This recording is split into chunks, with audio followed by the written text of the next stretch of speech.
दोस्तों, हमारे देश में विपक्ष की बहुत बड़ी भूमिका होती है और हमारा देश ही क्या, लोकतंत्र में विपक्ष का बहुत बड़ा योगदान होता है। और विपक्ष का नेता जनरली जो पार्टी अपनी सरकार बनाती है उसके विरोध में जो चुनाव लड़ती है या उसके बचे जो पार्टियां रहती है जिनका बहुत सारा बहुमत होता है, मतलब पूरे जो उनके विपक्ष में खड़े थे उनके जो नेता होते हैं वही विपक्ष के नेता होते हैं और वो पूरी की पूरी जो पार्टियां होती है वो सब विपक्षी पार्टियां होती है। तो दोस्तों, विपक्ष की भूमिका हमारे देश के लिए बहुत इम्पॉर्टेंट है, क्योंकि सरकार कोई नीतियाँ जब बनाती है तो नीतियों में कुछ कमी रह जाती है या सरकार कोई ऐसी चीज़ बनाती है जो जनता के लिए उन्हें ठीक नहीं लगता तो उनके लिए आवाज़ उठाती है। और ये बहुत ज़रूरी भी है, क्योंकि सरकार कब ऐसे में अपना हद पार कर जाए और जन विरोधी नीतियाँ भी बनाने लग जाए इसे पता नहीं चलेगा। लेकिन कहा जाता है कि कोई भी चीज़ का इज्जत तब तक बचता है जब तक वो लिमिट से कोई काम करे। अब विपक्ष अब ऐसा हो गया है कि सरकार की हर नीतियों के खिलाफ ही आवाज़ उठाता है। अब ऐसा हो गया है कि कोई भी नियम बनेगा, जैसे कि कोई भी कानून कब बनता है, मैं आपको बता दूं कानून बनाने की प्रक्रिया क्या होती है। लेकिन अगर आर्थिक मामला छोड़ के कोई और मामले के लिए कानून बनता हो तो सबसे पहले दोनों सदनों से पास होना चाहिए, फिर सर्वोच्च न्यायालय उसका परीक्षण करेगा और उसके बाद राष्ट्रपति महोदय उन बस साइन करेंगे और वो कानून बनता है। लेकिन अभी विपक्ष जिस तरह से सरकार के हर नीतियों का विरोध कर रहा है, अब तो लगता है कि अघोषित एक चौथा चरण भी जोड़ देना चाहिए। सबसे पहले दोनों सदनों का अनुमोदन आवश्यक हो, फिर सर्वोच्च न्यायालय के न्यायाधीश उनका जांच करें, फिर राष्ट्रपति जी साइन करें और उसके बाद विपक्ष उसका निंदा करे। विपक्ष उसके खिलाफ सड़कों पर उतरे, विपक्ष उसके खिलाफ ट्रेनें चलवा दे, विपक्ष उसके खिलाफ पूरा हुड़दंग करवा दे और देश में एक जलजला टाइप का आ जाए। अब ये लगता है कि अब एक चौथा चरण भी कानून निर्माण में जोड़ना पड़ेगा।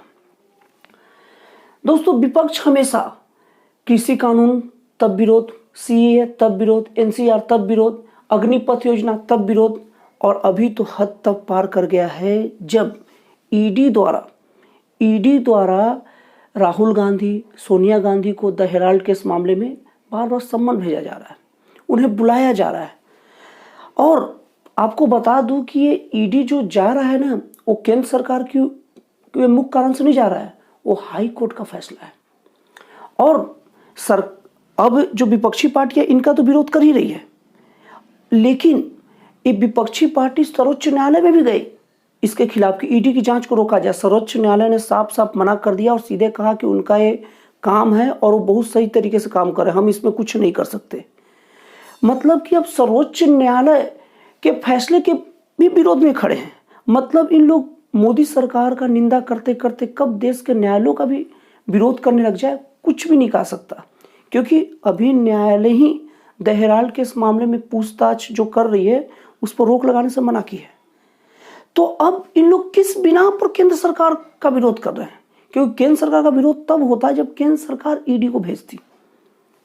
और हमारे देश का सबसे बड़ा उटपटांग चीज यही लगता है कि जब सर्वोच्च न्यायालय जैसी संस्थाएं देश में मौजूद है और हमारे देश में अंग्रेजों का शासन भी नहीं चल रहा है, जो जनता से बिना पूछे अनमाने फैसले डाल देती है, जो यहाँ के जन कल्याणकारी जो संविधान है उनके खिलाफ जाकर फैसला कर सकती है, ये कानूनी नहीं है, नियम ही नहीं है, तो कैसे सरकार का फैसला गलत हो सकता है, उसका विरोध कैसे हो सकता है? चलो मान लो भूल चूक लेनी देनी से सरकार का फैसले में कुछ गलती हो जाए तो सर्वोच्च न्यायालय है ना भाई, वहां जाके जांच करा लो, एक बार पुनः जांच के लिए आप वो अर्जी डाल दो। अब तो ये हाल हो गया है कि केंद्र सरकार फैसला लेती है, ईडी अपना काम करता है, अब ईडी का काम का विरोध होता है, फिर सर्वोच्च न्यायालय में जांचने परखने भेजा जाता है, न्यायालय बोलता नहीं वो सही है, फिर भी उसका विरोध होता है। अब ऐसा लगता है कि हमारे देश में अघोषित तौर पर सही या गलत का निर्णय इस आधार पर नहीं होगा कि कौन सा काम हो रहा है, इस आधार पर तय होगा कि कौन सी पार्टी वो काम करने के लिए कह रही है। अरे भाई, अभी कांग्रेस देश में अक्सर मीटिंग करती है, अक्सर बातें करती है, उनका बयान आता है कि हम अपनी हार की समीक्षा कर रहे हैं। हमारे देश में ऐसी हालत कैसे उसकी समीक्षा कर रही है?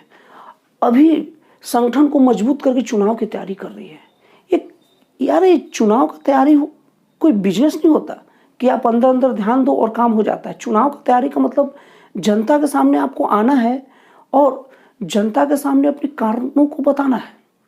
अभी जिस तरह से द हेराल्ड केस में जो पूछताछ चल रही है सोनिया गांधी राहुल गांधी जी से, वो पूछताछ का विरोध इस तरह से करोगे तो जनता के सामने क्या मैसेज जाएगा, कुछ आइडिया है? सर्वोच्च न्यायालय तक जब इस बात को कह चुकी है कि ये पूछताछ सही है, फिर भी आप विरोध करोगे तो जनता के सामने क्या मैसेज आएगा पता है? कि एक किसी की नहीं सुनती और जनता को लगेगा कि वाकई में करप्ट ही है। यहां पर तो कांग्रेस के सामने बहुत सुनहरा अवसर था कि बार बार बयान देती कि कोई हड़ताल न करे, कोई विरोध न करे, ईडी जांच कर रही है, ईडी अपना फैसला देगा तो दूध का दूध पानी का पानी हो जाएगा। और अगर वो शुद्ध होते, पवित्र होते, घोटाले से पूरी तरह से लबालब नहीं होते तो ये बात बोल देते और आराम से जनता के सामने बैठ जाते। और अगर वो सच्चे होते तो ईडी भी उन्हें क्लीन चिट देता, तब जनता के सामने बोलते ना कि इन संस्थाओं का दुरुपयोग हो रहा है। अभी हमारे देश में जब भी कोई संस्थाएं, संवैधानिक संस्थाएं अपना काम करती है तो उसका विरोध इस नाम पर पहले करते हैं कि केंद्र सरकार इसका मिसयूज कर रही है। सच्चाई तो है कि किसी भी संस्था का कोई भी सरकार ऐसे मिसयूज कर ही नहीं सकती, क्योंकि सब संस्थाएं एक संवैधानिक तरीके से चलती है और उसमें सरकारों का हस्तक्षेप ना के बराबर रहता है। ऐसा नहीं है कि हस्तक्षेप नहीं रहता, लेकिन हस्तक्षेप का भी एक लिमिट रहता है। अगर कोई व्यक्ति सचमुच सच्चा है तो उसे चाह कर भी झूठा साबित नहीं किया जा सकता। कई कई ऐसे उदाहरण मिले हैं। उदाहरण के तौर पर अभी शाहरुख खान का बेटे को देखिए, आर्यन खान ड्रग्स केस में अंदर थे, लेकिन जो जांच हुआ उसके बाद पता चला कि वो ठीक था, वो निर्दोष था, उन्हें क्लीन चिट मिल गया है। अभी कुछ दिन पहले एक इत्र के व्यापारी के घर में पैसे मिले थे, तो अब उस पैसे जब मिले तो अभी उसका कंफर्म नहीं हुआ कौन उसका प्रमुख था, कौन प्रमुख नहीं था। पूरी विपक्षी पार्टियां केंद्र सरकार को घेरने लग गई, जबकि बाद में पता चला कि वो सपा से संबंधित किसी व्यक्ति से उनका परिचय था। सपा मतलब समाजवादी पार्टी, मुलायम सिंह अखिलेश यादव जी की पार्टी से उनका संबंध था, फिर भी वो केंद्र सरकार को दोषी कह रहे थे। अभी अगर आप देखोगे बंगाल में, पश्चिम बंगाल में उनके कोई करीबी कोई अभिनेत्री है जिनके घर में एकदम खजाना पूरा मिला है, पैसा सोना चांदी भरपूर, अब उनको पकड़ के लेके जा रहे हैं, तब उन लोग कह रहे दुर्भावनापूर्वक काम हो रहा है। अरे भाई, आप क्या कहना चाहते हो? आपके घर में पैसा मिलता है, सोना मिलता है, चांदी मिलता है, आपसे पूछा ही जाता है ना कि कहां से कमाए। और अगर आप नहीं बता पाते हो तो कुछ जवाब नहीं आता तो ये जवाब देते हो दुर्भावनापूर्वक तरीके से काम किया जा रहा है। अभी जो अभिनेत्री जिनके घर में पैसा मिला है उनको ले गई तो रो रही है, छाती पीट रही है। तो भैया, रोने से कानून नहीं पिघलता, संविधान रोने से नहीं किसी को छोड़ता। नियम कानून अगर रोने से ही छोड़ देता तो बड़े बड़े लोग बहुत सारे क्राइम कर लेते और फूट फूट के रो लेते। और उसके बाद इन लोग कहते दुर्भावना से काम किया जा रहा है। अरे भाई, ये कैसे दुर्भावना से काम किया जा रहा है? जनता के सामने समझाइए तो। और अंत में ये बोलना चाह रहा हूं कि अगर आप जनता के सामने अपनी बात नहीं रख पा रहे हैं और जनता के सामने नहीं समझा पा रही, चाहे कांग्रेस पार्टी रहे या तृणमूल कांग्रेस पार्टी रहे, मतलब ममता बनर्जी जी रहे, चाहे शिवसेना रहे, केवल बोल देने से काम नहीं चलता कि हमारे साथ गलत हो रहा है, केंद्र सरकार तानाशाही कर रही है। अब जनता ऐसे नहीं मानती। अब सबके हाथ में मोबाइल आ चुका है। पहली खबर का प्रमुख साधन न्यूज़पेपर हुआ करते थे, अब खबर सबकी जेब में घूमती है। और जो व्यक्ति सोशल मीडिया से जुड़ जाता है, एक दिन दो दिन भटकता है, लेकिन तीसरे दिन उसको पता चलने लग जाता है कि क्या सही है क्या गलत है।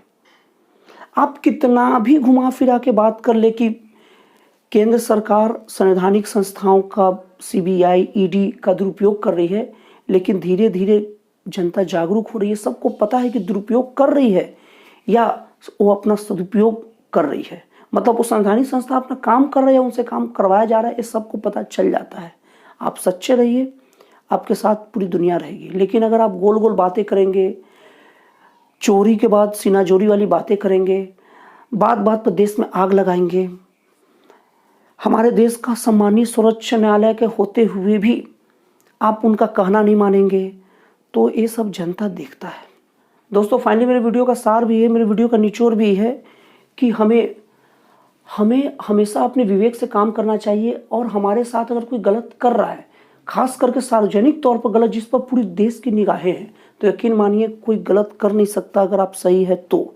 और विपक्षी पार्टियों को भी कहता हूँ, और अभी ऐसी पार्टियों को भी कहता हूँ जिनके खिलाफ ईडी थोड़ा ज़्यादा एक्टिव है, वो अगर सचमुच सही है और इतने सारी मीडिया सब जगह देख रही है, तो यकीन मानिए वो ना मिली हो सकती है और ना गलत कर सकती है। अगर आप गलत होंगे तो निश्चित तौर पर पकड़े जाएंगे, और सही होंगे तो निश्चित तौर पर बच जाएंगे। और अगर आपको चुनाव जीतना है तो जनता के सामने अपनी बात वाजिब तरीके से रखिए, जनता को सेटिस्फाइड करते हुए रखिए। हो हुड़दंग से कुछ नहीं होने वाला, जमाना बदल रहा है, देश बदल रहा है। तो दोस्तों फिर मिलते हैं अगले वीडियो में एक नए, एक जन कल्याणकारी और एक राष्ट्रवाद से प्रेरित नए विचारों के साथ।